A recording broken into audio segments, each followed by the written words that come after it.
Good evening. Thank you for joining our webinar, How to Navigate the Holidays with a Loved One Living with Dementia. Our program will be recorded and can be found on our Anthem YouTube channel in the coming week. Please keep your cameras and microphone off until our Q&A portion, at which time you can either type your questions in the chat or raise your hand and we will unmute you. We are delighted to bring to you a legend in dementia training, Dr. Tam Cummings.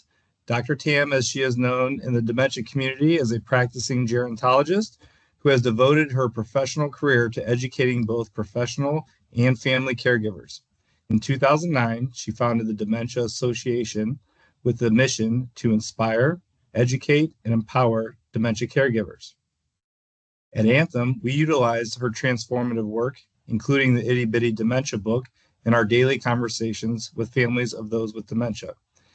If you have not already received your copy of the Itty Bitty Dementia book, you can find one at your nearest Anthem community. Families, professionals, and caregivers, it is an honor to once again present to you Dr. Tam. Thank you, Chris, and thank you, Anthem. This has really been an exciting year in terms of how much effort y'all have put forward into helping your families be educated and understand this disease, and it is so complex. So I think now you're up to 12 or 13 hours of training and education, and that's really exciting. And as we go into the holidays, I'm really excited to be doing this particular presentation for y'all. Nicole had a lot to do with this, gave a lot of insight and thought into what she wanted to present and talk to families about tonight. And so I'm just really excited about this, Chris, and just let's just start at the beginning. And this, Nicole and I didn't really talk about, but this is something that I do think is important that we let you know that is something you can do.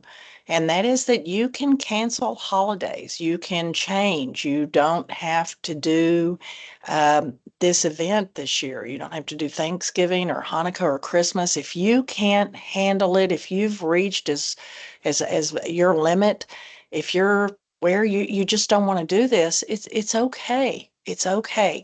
You need to go ahead and let your family know as soon as possible so that if they need to make other plans, they can make other plans. Certainly gives them enough time. It is perfectly okay for you to say no, that you just can't do it, especially if the holidays mean that it's going to fall upon you, the caregiver, to take care of everything and take care of everyone. It's okay. You can adjust your expectations. You can change traditions. You can do it differently. Nothing is set in stone. And what everybody that I know wants to do is we want to support you in the best way possible, make you aware of what tips and things that we do know that might be helpful, but also empower you and give you permission that if you can't do it this year, or if you need to do a modified version, a different version, it's okay. It really, really, really is okay, because we're all just doing the best we can at each moment. Now, I'll be honest with you. If I'm asked, should I bring this person home for the holidays? A lot of times my answer is probably going to be no, that may not be the best thing for that person. May not be what you want to do, but my interest is always driven by what is the very best thing for your family member. And you have to remember there is so much stuff that is going on in your home during a holiday. There's a lot of noise, a lot of activity, TV's on, football's on, music might be playing, young people, different voices, a lot of excitement, just all kinds of stimuli going on that may not be necessarily the best thing for your loved one. And so one of the reasons I say no is I don't have that emotional attachment. I'm looking at what works best for your loved one. And when I look at your loved one, I don't see what you see because of my background. I see what is wrong with your person's brain. And then I carry that forward into, is this the best thing for them? not for you, but what is best for them. And so for some, it's that there's just connections that aren't being made. There's a vacancy there. There can be fear, anxiety. You can get agitation just by bringing them to your home. You can get agitation and aggression by too much stimuli going on. If your meal is planned at 2, but your loved one is accustomed to eating at 12, that's going to be something that has to got to make an adjustment for that, because it's difficult for them to wait because they're used to a structure that does not alter and does not change. So it's okay to say no, and it's okay to say you don't want to do this. So you have to balance the wishes of the family against the needs of your loved one. If it's going to be too distressing for them, if it's going to be too much travel for them, too much noise, the environment is not controlled. There's stimuli going on that happens to you and I, but we don't notice it because our brain filters it. But your loved one doesn't have that capacity anymore. So if they're going to come home, we've got to think about the things that we're going to do to help them. And we really do need to make sure they stay on their schedule. But you also need to realize that since your loved one was last there, things can be much, much different. Behaviors have declined because these diseases don't stop. So, someone who was always very polite and sat at the table and held themselves correctly and did things the way you and I were raised to do may suddenly stand and reach for someone else's food, may not be able to wait until the prayer is said, may begin to eat as soon as they sit down. And it's not that they're bad. You got to remember it's brain damage, but it can be upsetting or off-putting if you're not prepared to have that happen or to know that's a reality. The time doesn't match anymore, except if I'm supposed to eat at noon, I've got to eat at noon. But you need to understand what stage your loved one's in. And stage 6 people are beginning to be more challenging, very challenging for you to take home because of the amount of brain damage that they have. Families may ask questions over and over and over and over again and not realize that what they're doing is actually upsetting to your loved one. Table manners change. They're more rudimentary, more childlike because of the amount of brain damage. Somebody's got to be responsible for bathroom needs. You need to plan on having a quiet room in your home so that if anyone notices your loved one's getting a little too overwhelmed or too anxious, then we can go to a quiet area and give their brain a chance to recover from noise or stimuli around it. You have to remember, for most people, the Christmas lights are lovely, but a certain person in a certain stage of dementia, those Christmas lights twinkling may not be pleasant. They might even be upsetting to them. So you want to pay attention.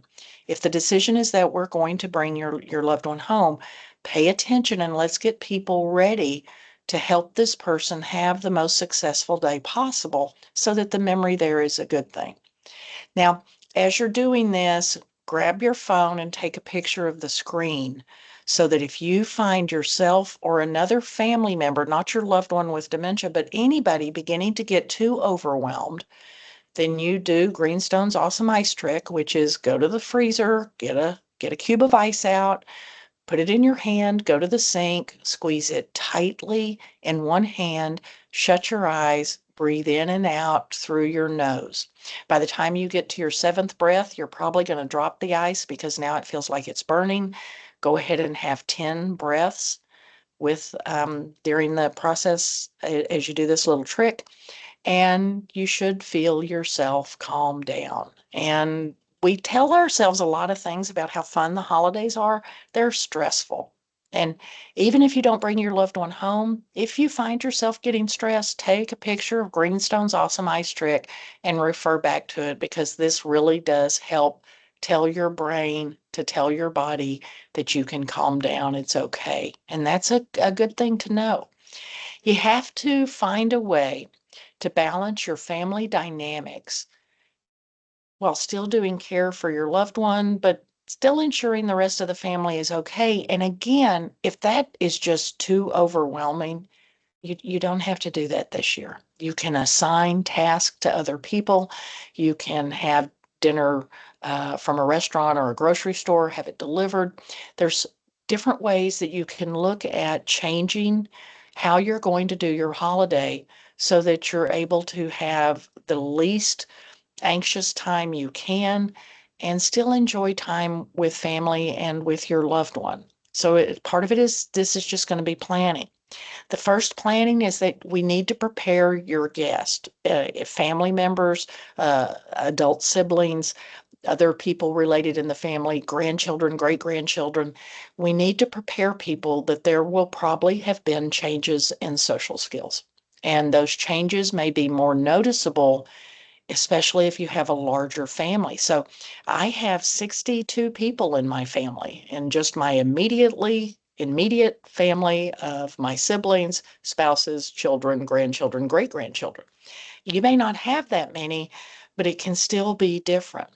In dementia care, we don't turn on TVs or football games or music or radios during meal times because people with dementia need to be able to focus on their food. And outside stimulation away from the table can actually confuse their brain to the point that they don't eat. We have to be aware that vision changes have happened. And because your person doesn't see peripherally, may not see through a periscope, may now be in binoculars, it means that they may stand and reach for someone else's food. So as they're sitting at the table, you want to make sure that they can see the plate of food that you're setting before them. Colored plates don't really work well because there's so many foods that are yellow. There are foods that are red. It is harder to see those colors as you age, and then it's harder to see foods on those plates when you have dementia. Language may have greatly declined.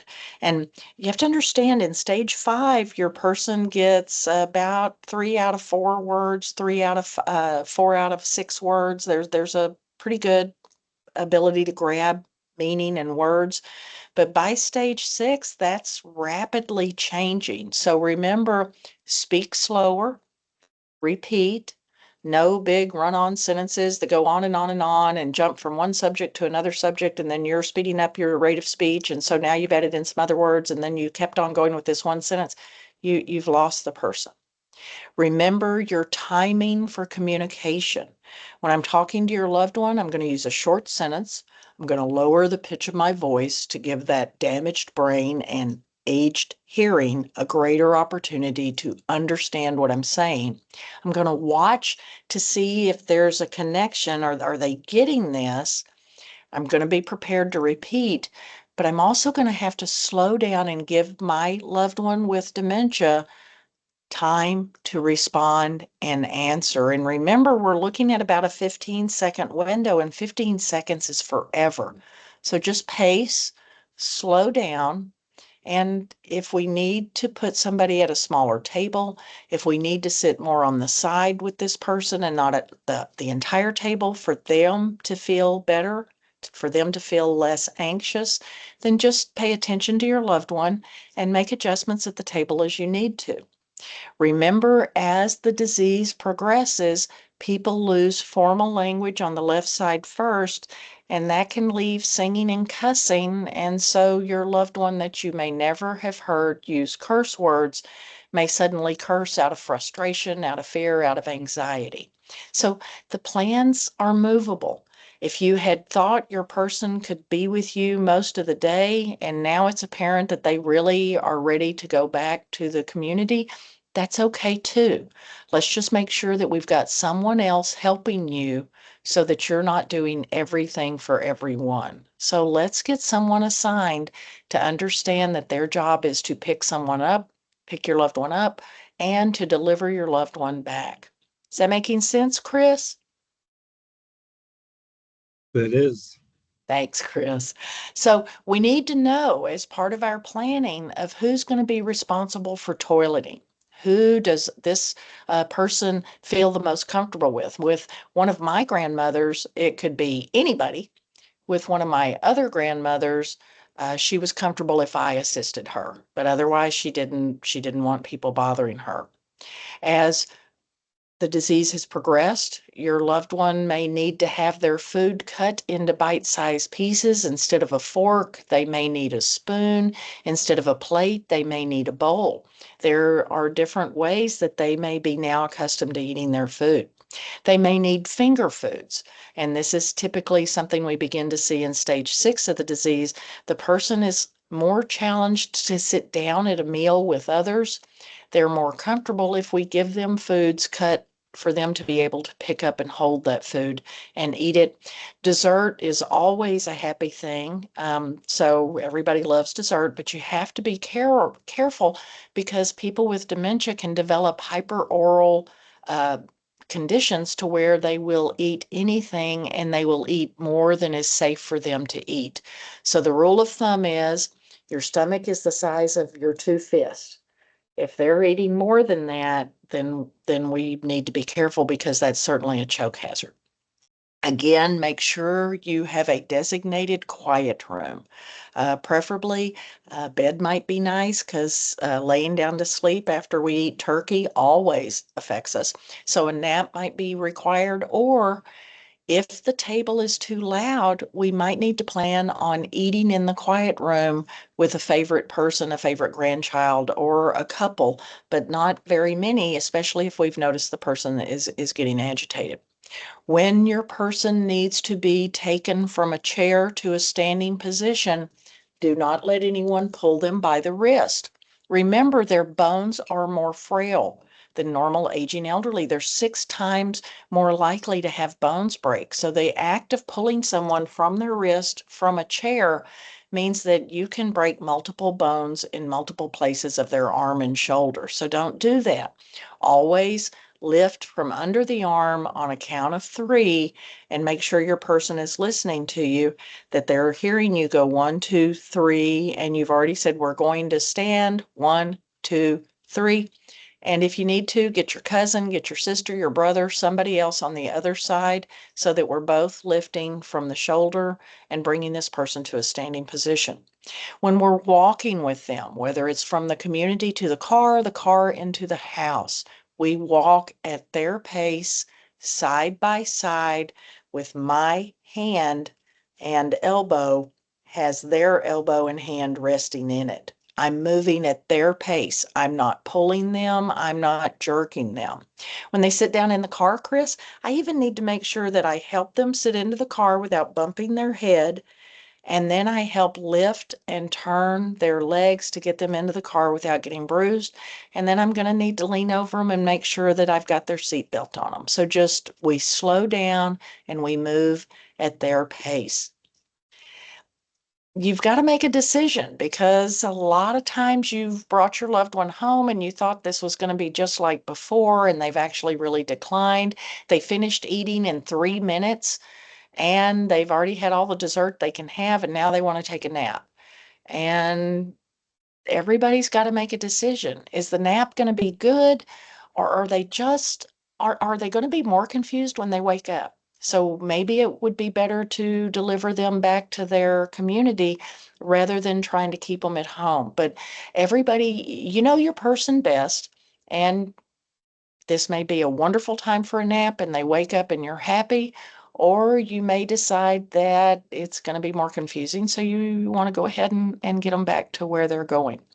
Now, I found this cartoon and I thought it was just uh, really cute when I read it. And it said, Thanksgiving, keeping therapists busy since 1621. Holidays are very stressful. Sort of the so sort of what we believe society is that, oh, it's all going to be fun, and it may be great fun, but for a lot of people it's not. It's conflict. We're politically opposed right now as a country, so we have family members that aren't speaking to each other. Politics, religion were never supposed to be brought up at the table, so that can be an issue. um, They're actually much more stressful. We have much higher suicide rates and accident rates during holidays because of the stress. Holidays are a lot of work. You're talking about cleaning your house, decorating, the shopping that has to be done. It's okay to change and do it differently this year. I'm from a rural area. It never occurred to me to go out to a restaurant on a holiday, but certainly if you live in a city, you can go out and do that because y'all have restaurants open. You can order your meal in if that makes it better. So if your goal is to bring your loved one home, I think a lot of this, Chris, is going to be putting things in place to take the work off of you, as much as of the stress as possible off of you, but also help other family members be engaged and be part of doing the care for your loved one and their loved one that day. So when you think about it, what is it that you can do? And some of you really, really think out of the box. So some things that you can do are you can have your loved one help with holiday prep. You can help with decorating a wreath.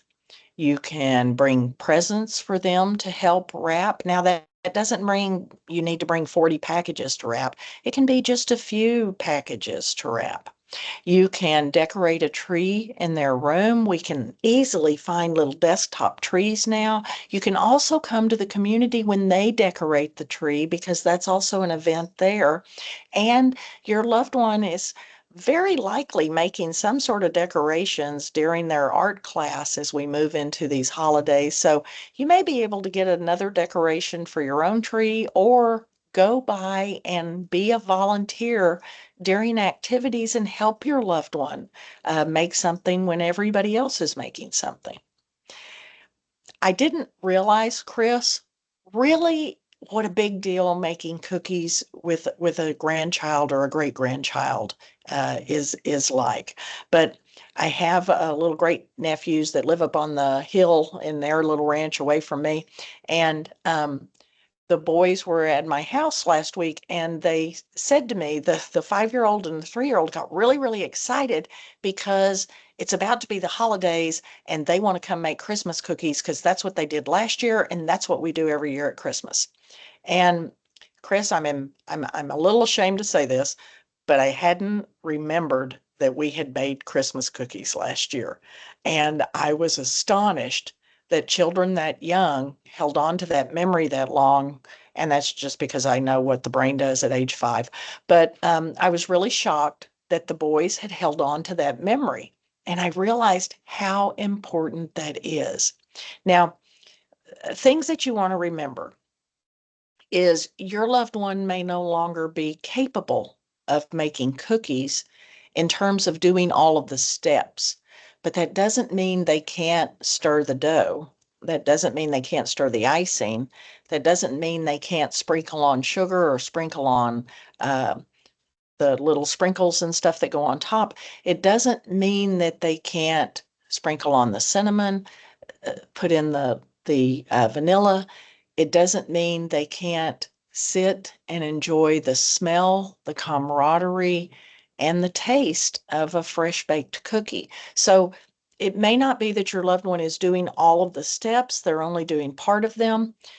But that's no different than when you and I started baking. We didn't get to do all of it. We got to do certain steps of it. So find the thing that you can do with your family that is your tradition that you can still involve your loved one in and bring them home for the afternoon to do that thing that is part of your family history. And you will make a memory for a child. Everybody has an iPhone, so you can take lots and lots of pictures and you may end up with a picture that becomes your most favorite picture ever. You can bake a pie with a loved one. Now, the last time I actually was working in a community, Thanksgiving was coming up, and we had a kitchen in our memory care, and we made 28 pies because you can do that with only one can of pumpkin. That's the amazing thing about canned pumpkin, Chris. You can make 1,000 pies with one can. And the reason we did this was we had some ladies who could do a lot of the stuff. But we had other ladies that could stir. We had other gentlemen that were happy to shake in the cinnamon and the other spices that go into pumpkin pie. But we baked pies all afternoon for 2 days. And number one, smelled great. But number two, each pie was made for a resident who was going to their families for that holiday. And each resident was able to take a pie to their family for that holiday, which is something they would have done their entire adult life. They would have always brought something to the meal. So bring your loved one home or make arrangements in the community and go make pies with everyone. And it's the same thing as the cookies. May not be able to do everything, but I can be there. I can be part of it. I can shake on the pumpkin spice. I can do those things. I can enjoy the smell. I can enjoy the camaraderie. And again, you can make a memory for a child that is something that lasts them a lifetime. And that is a really important thing to pass on to your children. Holiday cards. You know, Chris, I don't get holiday cards anymore. I've been really bad about sending out cards to people that sent me cards, and I realized I'm now on the opt-off list. But if you're doing cards, fill out the address, put the stamp on, take the cards to your community and help your loved ones sign them. And you're going to have to watch so that we make sure grandma signs grandma if she's able to do that, or signs mother or mama, or signs her name, but she gets her cards sent out. And that is a very important part of culture, especially for this generation. It's not an email card, it's an actual, real, tangible card. And it gives you an opportunity to share and make another memory with your loved one as you help them pick out the card they want to send to this person. And you will be so thrilled that you sent this, because this is a really important thing for your loved one. And the results of this are going to be so many cards coming back to your loved one's community, to their home, and that causes more socialization. And it's the sharing of DNA. It's part of their generation of the amount of contact that happened because of the U.S. Postal Service. So take the cards, fill them out, help them do it. You will be so happy that you did. Now, you got to remember to breathe as we go through this holiday period. So remember, our quick meditative breathing is feet flat on the floor, hands up in your lap. Breathe in and out through your nose, not your mouth. You'll get a dry mouth. Shut your eyes and do your breathing count. Breathe in to the count of 4, hold for the count of 2, breathe out to the count of 6, hold for the count of 2, and then repeat. And remember, the reason your out breath is longer than your in breath is the purpose of this is to slow your respiration down, to tell your brain and your body that you're okay, that it's going to be okay, and we're going to get through this, and you're going to feel better. And remember, breath meditation is the best exercise for your brain. Strengthens connectivity, helps boost neuron activity, reduces cortisol in the brain produced when you're grieving, and just helps your brain to live better and to age better. So at the same time, we're still dealing with guilt and grief and self-compassion and the holidays. So we have to be honest about what's happening. Time is not the same in dementia. Time is not the same to your loved one. Okay, so don't put pressure on yourself that you have to do things on this day and they have to be for this time.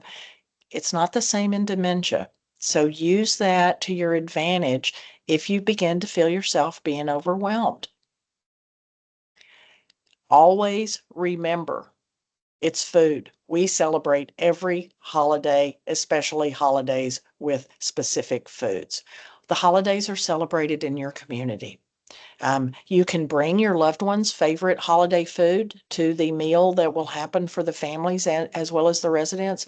You can do FaceTime to do prayers with your loved one, FaceTimes if you're lighting the candles for Hanukkah.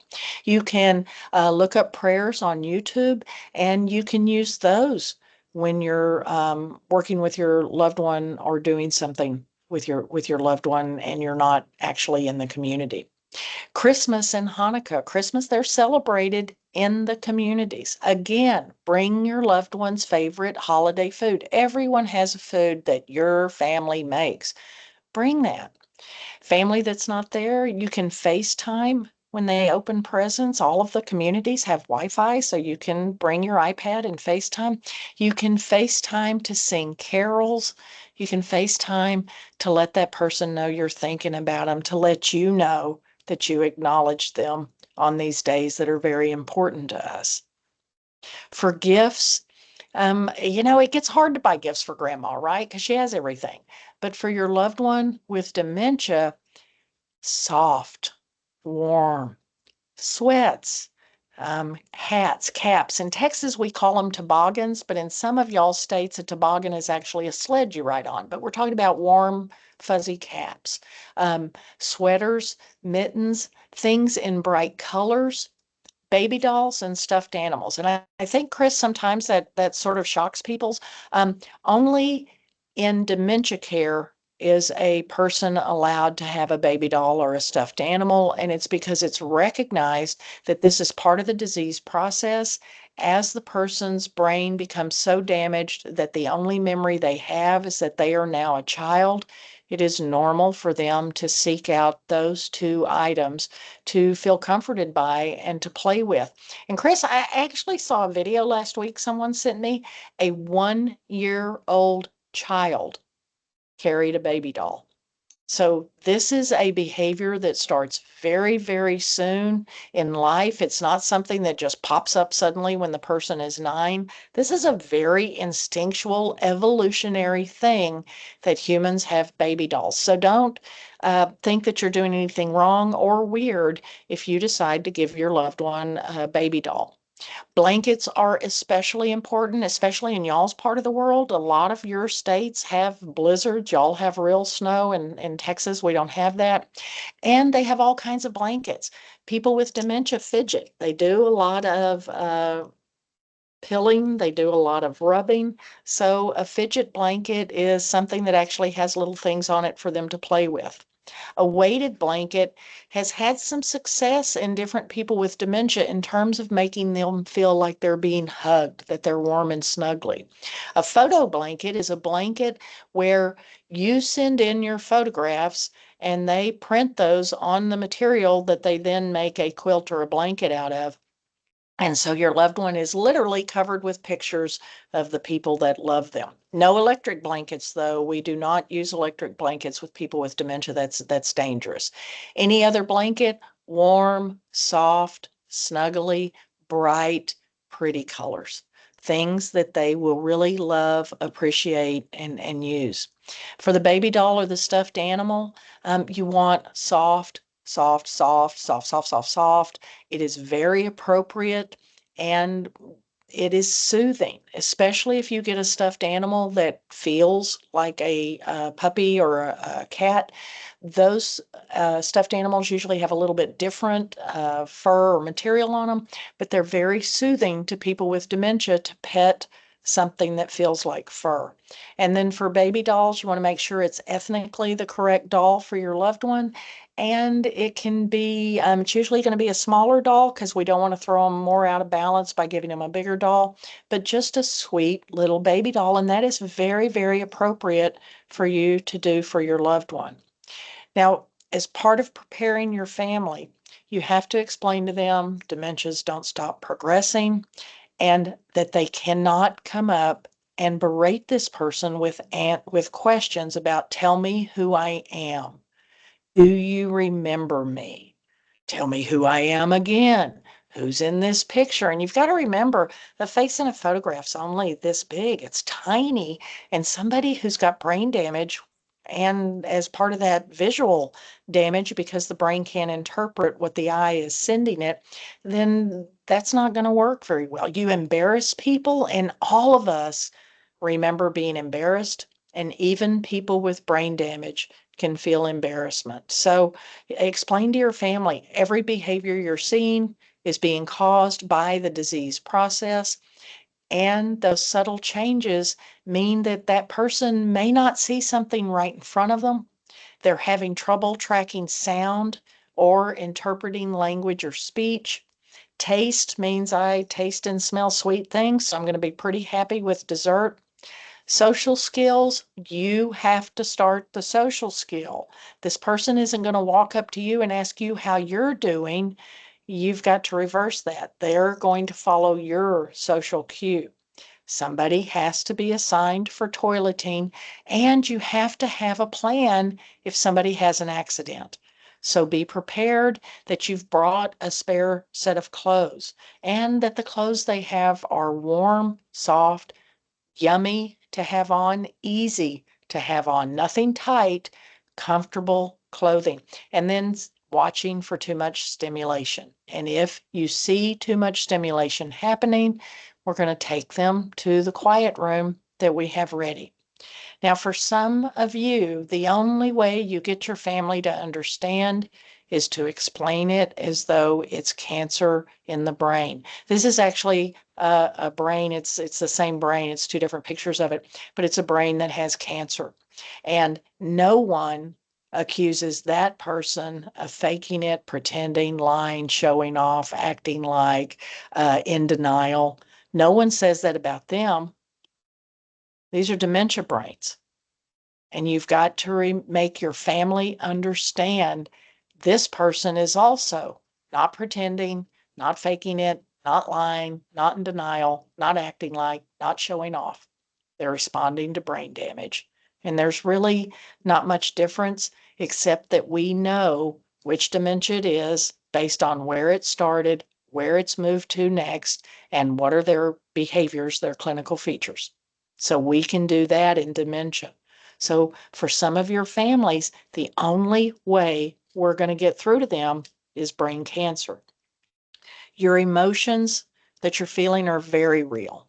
And it is okay for you to have those emotions. It is normal for you to be grieving.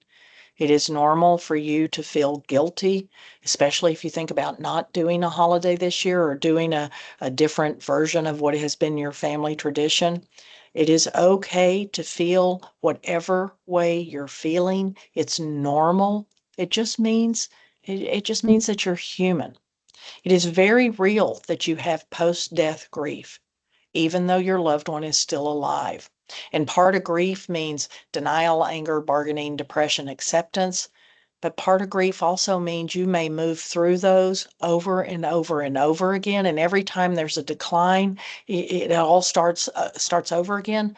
Or you may feel the opposite, Chris, to where you feel like I've actually already grieved as much as I can grieve. And when I was young in my career, I didn't think that was possible. And now I realize that some people have grieved and until there's grief is not there anymore because of how long you've been doing care and because you've been on the front line as your loved one declined from this disease. For the caregiver, it's also common to feel guilt. Part of that is just so exhausted, so overwhelmed, just really need a nap for about 10 days. What if, feelings of dread, living in the future, that's anxiety.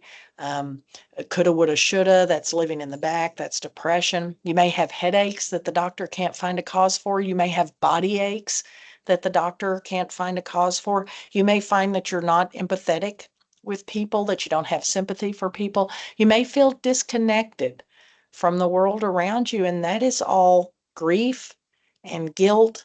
And a lot of those things are so specific, they're seen as signs of dementia caregivers' grief and guilt because it is so heavy, the weight that you carry. So the reality is you're not bad, you're human. You're exhausted, you're overwhelmed, you may feel frozen, you may feel stuck. If PTSD has happened, or if secondary traumatic stress disorder, this is also called compassion fatigue, if those have happened, you may not even realize that you know what to do, but you are stuck and can't do it, to the point that you can't even see how dangerous it is for you that you're not taking care of your health, or how declined your loved one is. And it's not, again, because you're a bad person. It's the medical condition that's produced by experiencing the things that you experienced. And then a big one, Chris, and this is one you and I hear about all the time, is as you feel these things, as depression develops, as anxiety develops, as feelings of just being overwhelmed develop, one of the biggest things you think is that you've got dementia as well. And you don't. You're just exhausted. I saw somebody last week, and the community administrator said, "Don't you think the wife has dementia too?" And I said, "No, I really just think, like so many family caregivers, you're exhausted. You're just exhausted. And so, whatever you're feeling is normal. Give yourself grace. And nothing out there is set in stone. It's okay, whatever will make the holiday the easiest and the best for you and for your loved one. And that doesn't make you bad. That just means you're able to say, this is what I need. Things that we know that are helpful and can help really quickly. Hot chocolate. Chris, who knew hot chocolate is that good for us? It helps with grief. It helps us to feel better. We don't quite understand it. We just know that it's very impactful and very helpful. And I encourage you to get a good hot chocolate. Get one that makes you feel really good. 8 minutes, Chris. It turns out that when most of us are feeling a moment of crisis, what we really need from a friend, from a support group partner, from someone in our community, what we really need is somebody to give us 8 minutes of time. It's all we need. The average human in crisis really needs about 8 minutes of your undivided attention to let them talk, to let them vent. So it's 8 minutes. It's not forever. And family caregivers, reach out, but don't just text us and say, "How are you doing?" Because I'm going to text you back and go, "I'm doing fine. How are you?" Text and say, "I need 8 minutes." And then we will all know that right now you need 8 minutes of solid support. Use meditation. And meditation doesn't have to be breath meditation. Some of you naturally meditate when you garden, when you read, when you listen to music. There's all sorts of different things people do that don't necessarily mean that I'm doing breath meditation. I'm sort of achieving the same result. I'm just doing it in a different way. Prayer is very, very important, and studies at Baylor University School of Social Work show that people who have a belief in God, that 96% of them continue to hold that belief through the course of the disease process. And not only is prayer good for us, but prayer is also good for your loved one. Like social skills, can't start the prayer, so they need you to do it for them. So don't be afraid to pray with your loved one. Journaling is good. Journaling helps us can sort of have reality. Uh, Being grateful and writing down every day 3 things that you're grateful for in your journal. In 21 days, your autoimmune system begins to actually boost itself. We know that journaling and gratitude journals are very, very important. Only take a few minutes a day, but it changes your outlook on your day, and it helps you maintain a balance that you may have felt was sort of slipping. Um, Bubble baths, I'm a big proponent of bubble baths. Everybody should have a bubble bath. Baking or cooking is very soothing for a lot of people. Taking a nap. I'm from a family, you're only allowed to nap on Sundays, but I'm always jealous of people that don't have problems taking a nap. My problem is my nap turns into 5 hours and now I can't sleep. But take a nap, do some baking, do something for you that makes you feel good. And that can be going outside for just a few minutes. And it can be whatever it is that makes you feel better. And remember, If you're feeling overwhelmed, lay down on a bed, on a couch, lay down, and just by changing your view from this to looking up, it changes how your brain is releasing chemicals. It changes how you feel. So try those different little quick tips. Now, I can't see y'all, but I'm going to trust that you do this. These are little things that very quickly trick your vagus nerve and tells your body you're okay, tells your brain you're okay, and you should feel an immediate connection when you do these. So place one hand over your head and the other hand over your heart. And your heart's on your left side of your body. Shut your eyes and breathe. And you should immediately feel a shift in your body. Keep one hand over your head and over your forehead, the other hand over your stomach. Your stomach is just below your rib cage. And again, shut your eyes and breathe. Our elderly are our least touched population. Human skin must be touched. If we don't get touched, we don't do well. So put on lotion, use good lotion, but rub your arms, rub your legs, give your skin touch. Among our elderly, the least touched population of all are people with dementia. So give yourself a hug and hold yourself tightly. Take your hands, put them on either side of your face. Hold your face the way you would a child's. Shut your eyes and breathe. All of these things should alter your vagus nerve and send a message to your brain that you're safe and that you're okay right now in this moment. And that can be helpful. So use those quick little tricks to help you feel better in this moment. Remember to treat yourself with compassion as we go through these next few weeks, several weeks, these next several holidays. These holidays have a lot of emotion attached to them. So give yourself the grace and give yourself the comfort and the support that you would give to a total stranger. This is a whiteboard from Dr. Kristen Neff. Dr. Neff runs self-compassion.org. And as you read this, she's saying things like, have compassion for yourself. Say to yourself, what am I feeling right now? Realize that you need to be kind to yourself, that it's okay to say, yes, I'm suffering, but you can still be nice to yourself while you're doing it. I like everybody to go to self-compassion.org, turn your phone sideways, scroll down, and take Dr. Neff's test. In about 10 minutes, you will know whether or not you are treating yourself with the same compassion you would give to a total stranger. And that's an important thing for all of us to learn to do. Guilt is real. Guilt is real, but you have to determine, are you dealing with learned guilt or earned guilt? Learned guilt, Chris, means that you have been given the message over and over and over again that things completely out of your control are somehow your fault. And then that's against earned guilt, where you actually did something you should feel guilty about. That makes sense, Chris? It does. Okay, so a lot of times where we get overwhelmed as people is not because we actually did something to earn guilt, but more than that is that we've been given a message from our family dialogue that somehow we are responsible for things we're not responsible for. So if it is learned guilt, let it go. If it's earned guilt, apologize to someone.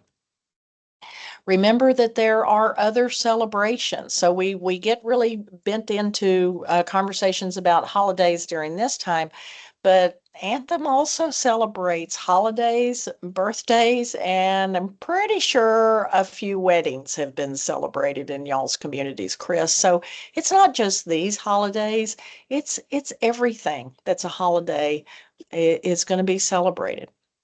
Don't over plan as you think back and get ready for these next two big ones. Okay, make it manageable. Get your meal however is easiest to get your meal. You don't have to cook. You can have a different meal. Maybe you don't want to do turkey and dressing. Maybe you want to do something completely different. The holidays are stressful. Give other people assignments. I cannot stress enough how much your adult children are still scared of you. Tell them what you want them to bring, tell them what you want them to do, and they're going to do it. And it takes one more load off of you. Watch for signs that you're starting to crack. Denial, that's part of grief. Feeling overwhelmed. If you can't even think about it, you're overwhelmed. It's okay, cancel it.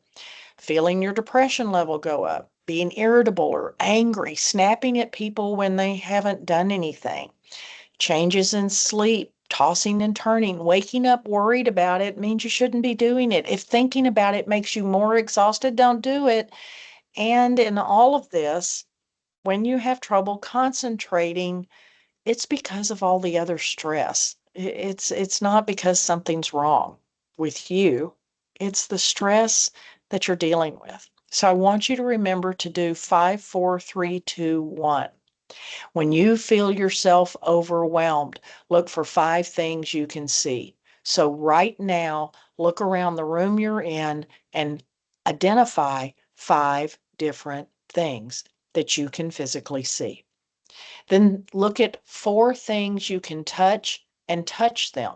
Look for things that are different textures. Your sweater or your jacket may be different than the pants you have on, which is different than the wood, which is different than your phone. So 4 things you can touch. 3 things you can hear. Right now you can hear me. The air may be on at your house. You may have a fire crackling in your house. Your loved one may be talking to you. Someone else may be talking to you. So 3 things you can hear. 2 things you can smell. That may be your cologne or your perfume. Could be something cooking in the house. Could be a flower or a plant. And 1 thing you can taste. And that might be a mint, coffee, might be whatever you've had most recently. But do 5, 4, 3, 2, 1. And when you do that, Chris, what that does to your brain is it brings your brain away from what if, and coulda, woulda, shoulda, and oh my God, oh my God. And it brings it to right here, right now, to where you are. And that means that you're present. And if you're present, you're in this moment right now and not trying to do something that you have no control over. So 5, 4, 3, 2, 1.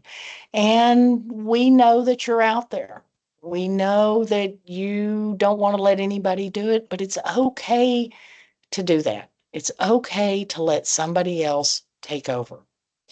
Other things that you can do to meditate to help yourself during this time. And when you do a coloring book for adults, that doesn't mean you have to color for 8 hours. I actually have trouble coloring for more than 30 minutes because in meditation coloring books, the figures that you're coloring are very, very small, the little sections. And so your fingers may get cramped. So you don't have to do it for hours, just a few minutes changes your mindset. Do some gardening, whether it's a house plant or winter garden or flowers. Whatever you do, everything needs a little bit of love. Do your prayers, count your blessings, be grateful for what we do have, for the health that is in your family, for the kids, for the people that you love that are around you.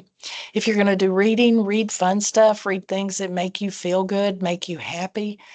For music, it's your music, it's what you like, it's what makes you feel good. But music can either lift your spirits or music can change and make you feel sad or make you feel other emotions. Listen to music that makes you happy, that makes you feel good. For TV, for movies, watch things that are funny, watch comedy, watch things that make you laugh. Don't watch dramas, don't watch war, don't watch kill 'em, kill 'em, kill 'em. Watch things that are soothing, things that make you feel happy. Remember to take care of you, to take care of yourself. Understand that this journey you're on is long. Some of you have not been caregivers 10 years. Some of you have been caregivers 15 or 20 years. Respect your stress level because if something happens to you, who else will be there? And that's a very real thing that we all have to think about because Chris sees it happen. I see it happen. We want you to survive the disease. So please take care of this. Take care of yourself. And remember, you're not in this alone. Get in the support groups. Talk to the people in the communities. Reach out to the professionals there and let people help you. We do not want you to go through this feeling like you're alone. As we get into the holidays, I do hope that you find the strength to be able to do what you need to do. And I hope you know that all around you, people love you, they respect you. There's nothing but admiration for what you're doing for your loved one and all the love and care that you have given. And then I thought this was just a really cute little snowman, Chris. And I started with a snowman, so I wanted to finish with a snowman. So I hope all of you have a really, really wonderful holiday. You take care of yourself. If you find yourself getting overwhelmed, just reach out to your community. We're there to help you. Okay, Chris? Look at me. I finished one on time. Only took 13 tries. Kind of proud of that. Okay, so do y'all have any questions or do we want to sing carols and go on our merry way? There is one question in the chat, and if anyone has questions, please feel free to add them in the chat or raise your hand and we can unmute you. But there was a question when you were talking about the dolls and matching the ethnicity to the person, and why, if you can just talk about why it's important to make sure that the doll kind of matches. Well, because African American people have African American babies, and they would have an African American baby doll. Hispanic families would have a Hispanic family doll. Caucasian families, we've already got every white doll there is. So it's really important that we respect that in that person so that we make sure they have the appropriate baby doll. That's all it is. It's just thinking through. It's not just, not everybody is white. You? I know that was quick and easy, wasn't it? It was. Yeah. Yeah. So thank you, Dr. Tam, for all your guidance and support. And we'll just Thank give y'all. a couple seconds longer just in case someone's typing. Okay, here.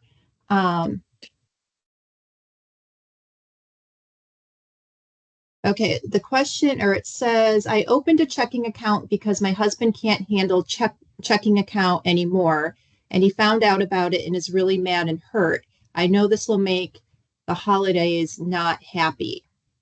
Any suggestions for her? I wouldn't bring it up because it'd be hard for him to remember it if we don't bring it up. And I wouldn't talk about it. I'd hide everything that had to do with a checking account or with a bank. So the mail, where the checkbook might have normally been kept, I just wouldn't bring it up. So try not to let that become something that we talk about every day because that memory shouldn't be able to hang in there. Okay. But if I remove the item to where it's not always present, then they're more likely to move past that memory. Does that make sense? It does. Thank you. The next one says, my wife recently moved to a community and I feel guilty not bringing her to Thanksgiving, but I think it's best for her. I think you gave me permission not to. So thank you for that. And you still get to go to the community and have Thanksgiving. I mean, Anthem does beautiful, beautiful holiday meals. Just lovely. I mean, it's just like being at home. So go there and have your Thanksgiving there, and it'll be okay.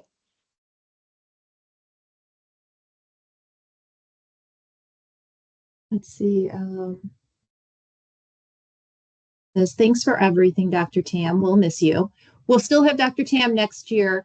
We're not rid of her yet. So we are taking December off, but we will be back in January with Dr. Tam, and then she will be doing quarterly webinars for us, and then we'll have other speakers in between. So we'll continue with this series.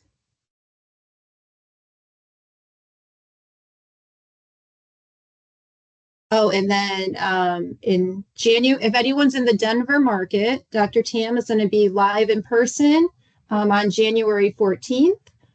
She'll be in California in Marietta on January 23rd. So if you're in those markets, you should be getting invitations shortly.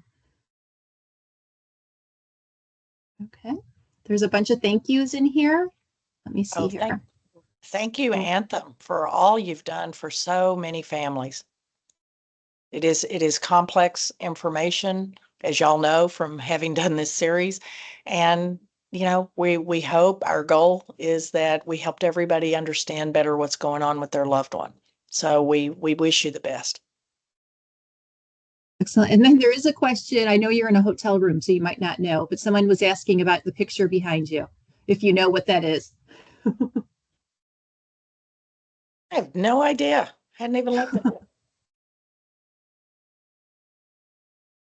She's in a hotel, so. Well, here's the weird thing. I'm in deep East Texas, and that's like snow. And these people have never seen snow. So that's actually sort of interesting. That would be in this room because no snow out there. And I don't know if you can tell it. This is a tiny snowman. That's a little piece of carrot across, or a red pepper, making his hat. That's how tiny that snowman is. Just want y'all to know that, because I know y'all make giant snowmen. This is a Texas snowman. That's how much snow we get. This much. Yep. There is a question about the January date, and it is most likely it'll be on the 8th. I just need Dr. Tam to confirm that that works with her. She'll let us know. Yep. Okay. So it'll be on the 8th. And then just a reminder that all Dr. Tam's webinars are on our YouTube channel, as well as on our website. They're a little bit slower to get on the website because it takes a little bit more time, but they are on, all of them are on our YouTube channel, and this one will be up there tomorrow. So if you have family members that you would like to share it with, you can let them know that it's on YouTube, or we'll be able to get you the link to it so that you can just send the link. We'll also be sending out to everybody and have available a couple of email templates that you can send out to family members, preparing them for either the holiday, if your loved one's coming home for the holiday, or if you have family that's going to be coming to visit during the holiday season that maybe doesn't come to visit as often. So being able to provide tips to them on how to best communicate, how to make the most out of those visits. It's a great idea. Yep. Denver live event is January 14th. I don't know if there was, we might have given you the, nope, I said that, January 14th. Yep. Okay, I think that is everything. So we appreciate everybody for joining. Thank you. We will hopefully see you all back in January with Dr. Tam. We're not letting her go that easily. And everybody have very happy and as least stressful as possible. Absolutely. Good luck, everyone. Hang in there. Bye-bye. Thank you. Thank you. Bye. Thanks, everyone.